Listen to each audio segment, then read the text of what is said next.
ছেলে সন্তান পাওয়া নিয়ে মানুষের আগ্রহ অনেক, এবং সেই সুযোগে অনেকেই অনেক চমকপ্রদ কিছু উপায় বাতলে দিয়েছেন। এটা নিয়ে এমন এমন ঘটনা আছে যেটা শুনলে তোমার একদম মুখ হা হয়ে যাবে। একটা ঘটনা বলি। ঘটনাটা ফ্রান্সের 200-250 বছর আগের কথা। তখন সেখানকার সম্ভ্রান্ত পরিবারের পুরুষেরা তাদের বাম দিকের অন্ডকোষ বেঁধে রাখতো, কেউ কেউ অন্ডকোষ কেটেও ফেলতো যাতে পুত্র সন্তান হয়। এই যে এই কাজটা তারা করতো, সেটার পিছনে তাদের একটা চিন্তা ছিল, বৈজ্ঞানিক শোনা যায় এমন একটা ব্যাখ্যাও ছিল। ব্যাখ্যাটা হলো, পুরুষের তো 2টা অন্ডকোষ থাকে, তারা চিন্তা করতো যে 2টার কাজ আলাদা, 2টা দেখতেও একটু আলাদা, একটা একটু বড় থাকে, একটা একটু ছোট থাকে, ডান দিকেরটা সাধারণত বড় থাকে।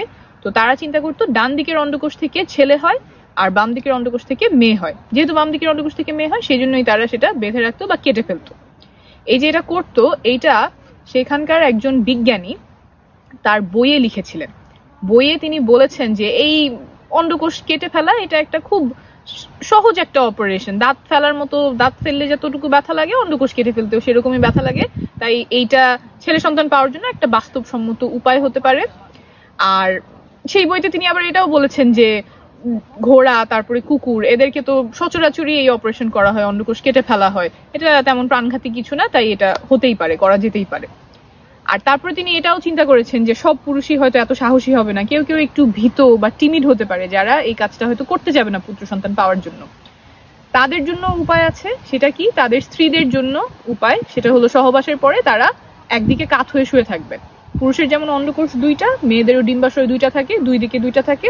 তো একদিকের অন্ডকোষে ছেলে হয়, একদিকের ডিম্বাশয়ে ছেলে সন্তান হয়, আরেকদিকের ডিম্বাশয়ে মেয়ে সন্তান হয়।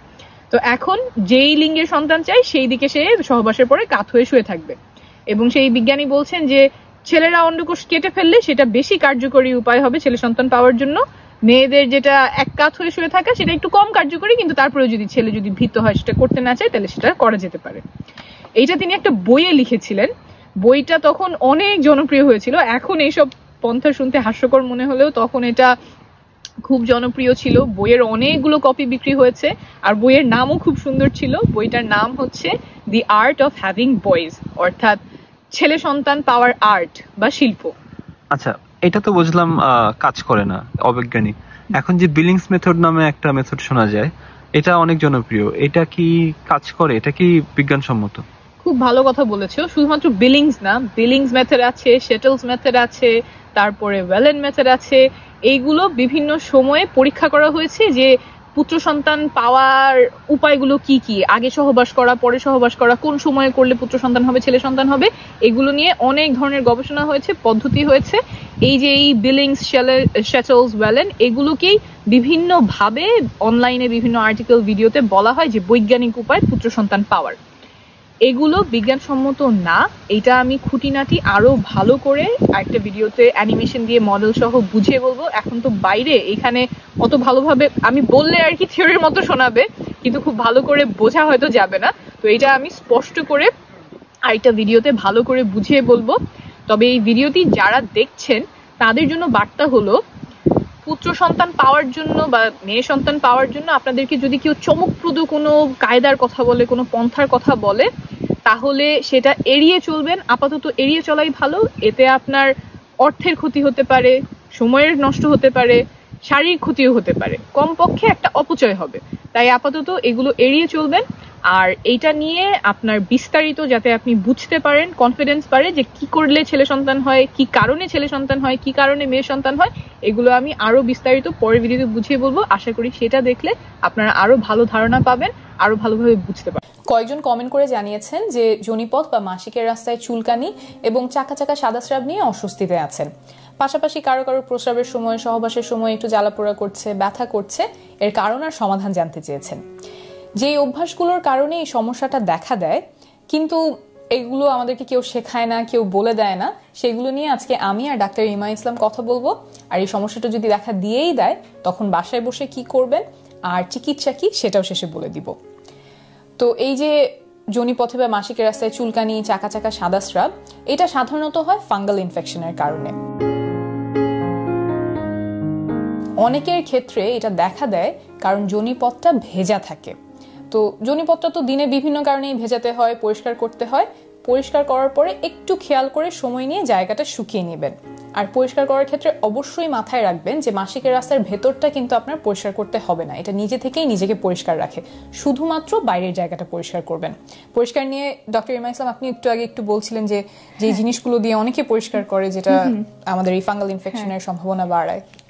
হ্যাঁ, ওই যেটা বলছিলাম সেটা হলো যে অনেকে দেখা যায় যে সাবান, শাওয়ার জেল এগুলো ইউজ করছেন, কেউ কেউ আবার এখন নতুন করে কিছু স্পেশাল মানে বিশেষভাবে বানানো ভ্যাজাইনাল ওয়াশ পাওয়া যায়, সেগুলো ব্যবহার করেন। আবার কেউ কেউ পারফিউমও ব্যবহার করেন। এগুলোর সবগুলোই কিন্তু যোনিপথের যে পরিবেশটার কথা ডক্টর তাসনিম যারা বলছিলেন সেই পরিবেশে একটু সমস্যা তৈরি করতে পারে। এর জন্য এইগুলো কিছু যদি ব্যবহার করতেই হয় শুধু বাইরের অংশে ব্যবহার করবেন, যোনিপথের ভেতরে ব্যবহার করবেন না। আর এই যে এই জায়গাটাতে আমরা কোন কাপড়টা পরছি সেটাও খুব গুরুত্বপূর্ণ। অন্তর্বাস বা আন্ডারওয়্যার, ইভেন পায়জামাটাও সেটা সুতির কাপড়ের হলে ভালো হয়, যেটা যেই কাপড়টা এই জায়গাটার কাছাকাছি থাকবে, সংস্পর্শে থাকবে, সেটা সুতির কাপড় হলে ভালো হয় এবং ঢিলে ঢালা হলে ভালো হয়। কারণ খুব টাইট বা আটসাট জামা, অন্তর্বাস, আন্ডারওয়্যার যদি এই জায়গাটাতে থাকে তখন সেটা এই ফাঙ্গাসের গ্রোথ অর্থাৎ ফাঙ্গাল ইনফেকশনের সম্ভাবনাটা বাড়িয়ে দেয়। তাই কোন কাপড়টা আমরা ওখানে পরছি এটা খুব খেয়াল রাখতে হবে। সুতির কাপড়, ঢিলে ঢালা কাপড় হলে খুব ভালো হয়। আরেকটা কথা, আমাদের দেশে অ্যান্টিবায়োটিক অনেক সহজলভ্য। দেখা যায় বিভিন্ন রোগটোগ হলে ফার্মাসিতে গিয়ে আমরা অ্যান্টিবায়োটিক কিনে খেয়ে ফেলি। এখন অ্যান্টিবায়োটিক খেলে সমস্যাটা যেটা হয়, অ্যান্টিবায়োটিক শরীরের খারাপ জীবাণুগুলোকে তো মেরে ফেলেই, সাথে ভালো জীবাণুগুলোকেও মেরে ফেলে। তো যোনিপথে থাকা যে ভালো জীবাণুগুলো থাকে সেগুলোও মরে যায়, যোনিপথের যে স্বাভাবিক ভারসাম্য থাকার কথা সেটা নষ্ট হয়ে যায়, ফলে ফাঙ্গাসগুলো বেড়ে গিয়ে ফাঙ্গাল ইনফেকশন হতে পারে। আরেকটা এখানে ছোট্ট একটা জিনিস, সেটা হচ্ছে অনেক সময় দেখা যায় যার বারবার এই ফাঙ্গাল ইনফেকশন হচ্ছে তার হয়তো ডায়াবেটিস আছে। অর্থাৎ আপনার যদি মনে হয় যে আপনার খুব বারবারই ফাঙ্গাল ইনফেকশন হচ্ছে, আপনি সব সাবধানতা মেনে চলছেন, তাহলে একটু ব্লাড সুগারটা টেস্ট করাতে পারেন।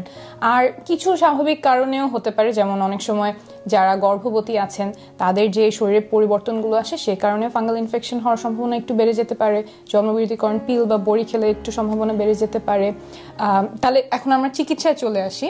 এর চিকিৎসা খুবই সহজ বলতে অ্যান্টিফাঙ্গাল ট্যাবলেট আছে, যেটা মুখে খাওয়ার ওষুধ আছে, মাসিকের রাস্তায় দেওয়ার ওষুধ আছে। আপনি এই যে যদি এই লক্ষণগুলো দেখেন যে খুব চুলকানি হচ্ছে, চাকা চাকা সাদা স্রাব যাচ্ছে, তাহলে ডাক্তারের কাছে যাবেন। তিনি আপনাকে আপনার জন্য যে ওষুধটা ভালো হবে সেরকম একটা ওষুধ দিবেন। একটু এখানে যে খেয়াল রাখবেন সেটা হচ্ছে আপনি যদি গর্ভবতী হন তাহলে আপনার জন্য মুখে খাওয়ার অ্যান্টিফাঙ্গাল ওষুধ হবে না, মাসিকের রাস্তায় দেওয়ার ওষুধটা হবে। আর যদি আপনি গর্ভবতী হওয়ার চেষ্টা করছেন, এমন অবস্থাতেও থাকেন বা গর্ভবতী হতে পারেন আগামী কয়েক সপ্তাহে, সেই ক্ষেত্রেও এই সাবধানতাটা মেনে চলতে পারেন। আর যদি ডাক্তারের কাছে যেতে মনে হয় একটু দেরি হচ্ছে কিন্তু চুলকানিতে খুব অস্বস্তি লাগছে, তখন বাসায় বসেই যে কাজটা করতে পারেন, ডক্টর ইমা যদি একটু বলেন।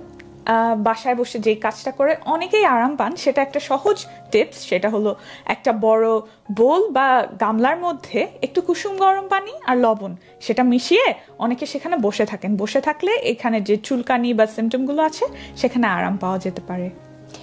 আর আরেকটা জিনিস সেটা হলো যে দই অনেকে ব্যবহার করেন এই চুলকানি কমানোর জন্য। এটা নিয়ে একটা গবেষণা আছে, তেহরান ইরানে 2015 সালে প্রকাশিত একটা গবেষণা আছে, যেখানে দেখা গেছে যে অ্যান্টিফাঙ্গাল ক্রিমের সাথে তুলনা করা হয়েছে মধু এবং দইয়ের একটা কম্বিনেশনে তৈরি করা একটা ক্রিম। সেখানে দেখা গেছে কিছু লক্ষণ কমাতে দই এবং মধুর যে ক্রিমটা সেটা ভালো কাজ করেছে, কিন্তু যেই ফাঙ্গাসের কারণে ইনফেকশনটা হচ্ছে সেইটা দূর করতে অ্যান্টিফাঙ্গাল ক্রিমটাই বেশি কার্যকরী ছিল। তো আমার যদি ফাঙ্গাল ইনফেকশন হয় তাহলে আমি আসলে দই বা টক দই, মধু এগুলো ব্যবহার করবো না, আমি অ্যান্টিফাঙ্গাল ক্রিমের দিকেই যাব। তো এইটাও আপনারা মাথায় রাখতে পারেন। আচ্ছা, শেষে একটু বলে রাখি, এই যে চাকা চাকা সাদা স্রাব, চুলকানি এগুলো হলে তো আপনি ডাক্তারের কাছে যাবেনই এবং উনি দেখবেন যে ফাঙ্গাল ইনফেকশন কিনা, তারপর ওষুধ দিবেন। এইগুলো ছাড়া যদি আপনার দেখেন যে প্রস্রাবের রাস্তায় জ্বালাপোড়া হচ্ছে বা সহবাসের সময় জ্বালাপোড়া ব্যথা হচ্ছে কিন্তু চুলকানি নাই, চাকা চাকা সাদা স্রাব নাই, তাহলেও আপনি অবশ্যই ডাক্তারের কাছে যাবেন, কারণ এগুলো অন্য কোনো কারণে হতে পারে, প্রস্রাবের রাস্তায় ইনফেকশনের কারণে হতে পারে এবং এটার চিকিৎসা খুব গুরুত্বপূর্ণ। একটা বিশেষ তথ্য, আমরা প্রেগন্যান্সি নিয়ে একটা অ্যাপ তৈরি করছি যেখানে গর্ভকালীন সময় নিয়ে নানান গুরুত্বপূর্ণ তথ্য, পরামর্শ, টিপস, আর্টিকেলস, ভিডিওস, কোর্সেস থাকবে। তাই আপনি যদি গর্ভধারণ করে থাকেন বা গর্ভধারণ করার পরিকল্পনা করে থাকেন তাহলে নিচে একটা ফর্ম থাকবে যেখানে আপনার ইমেল অ্যাড্রেস বা ফোন নাম্বার দিয়ে রাখতে পারেন। আমাদের অ্যাপটা তৈরি হয়ে গেলেই আমরা আপনাকে ডাউনলোড লিঙ্কটা পাঠিয়ে দিব।